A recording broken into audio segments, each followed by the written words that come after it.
welcome to our show. I'm Anthony Rosado and I'm your host.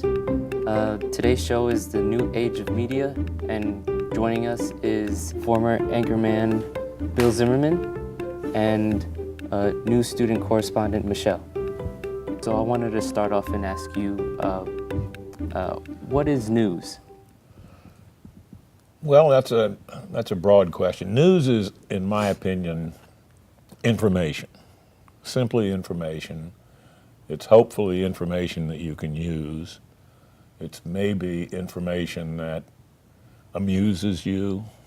It could be an oddity. That would be news. But in the broadest sense, it's information. And to follow up that, I know that working as an anchorman and looking at news now, how has it changed? Like, what sort of things have you observed that you are fine with?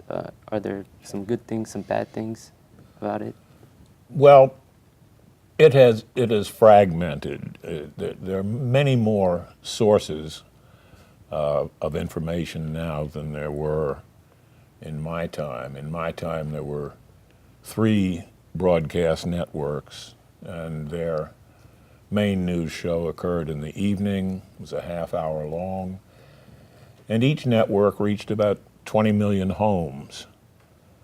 I'd say now the evening news on the 3 networks probably reach a third of that. People are getting their information from very many different sources, a lot on the internet, not as many on the newspapers as there used to be. But they're just, it's fragmented so that there is a horde of people giving you information, some of it good, some of it not so good. I think our generation doesn't really follow a schedule. We don't really watch TV on cable anymore as much, so we follow social media, which isn't always very reliable.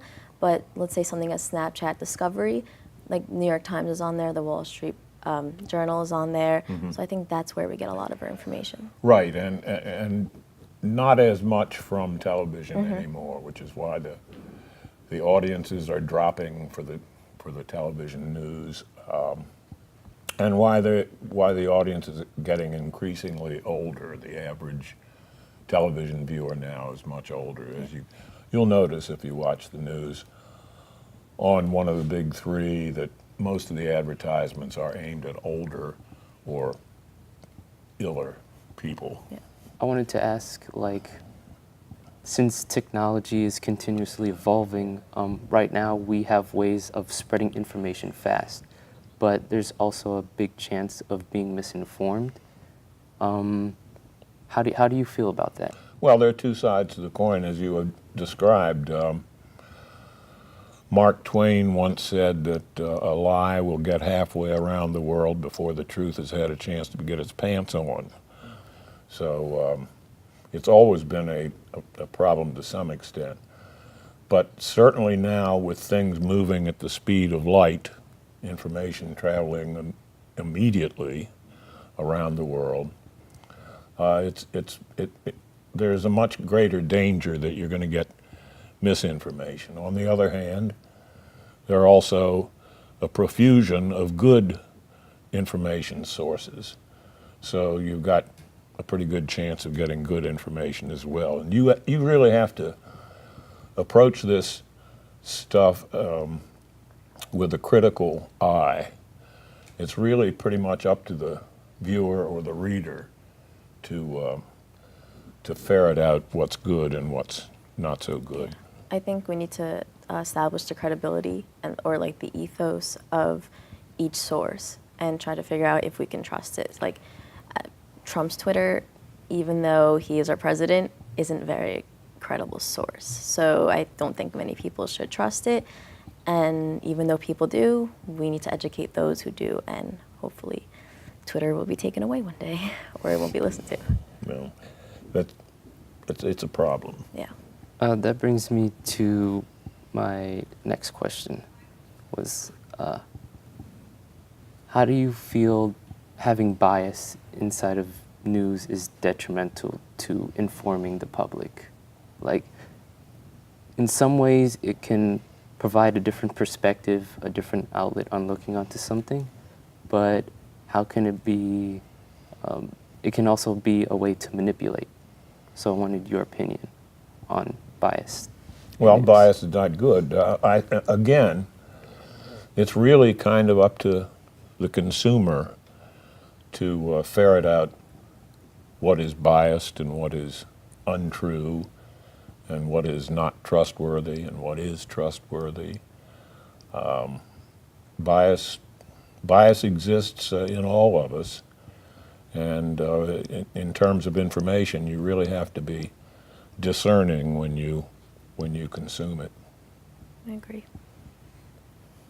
And there's definitely a danger associated with bias, a present danger at the moment, how journalists are being attacked and killed by people who follow blindly biased. So I think that's an issue that needs to be addressed definitely more adamantly and more prominently than it is now.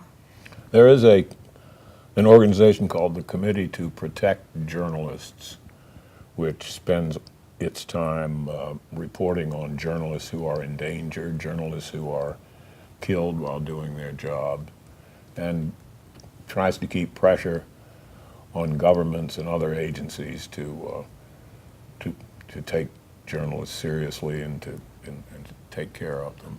Mm-hmm. Don't you think that's harder now, since some news outlets have sort of become an exaggeration, like some form of entertainment, rather than being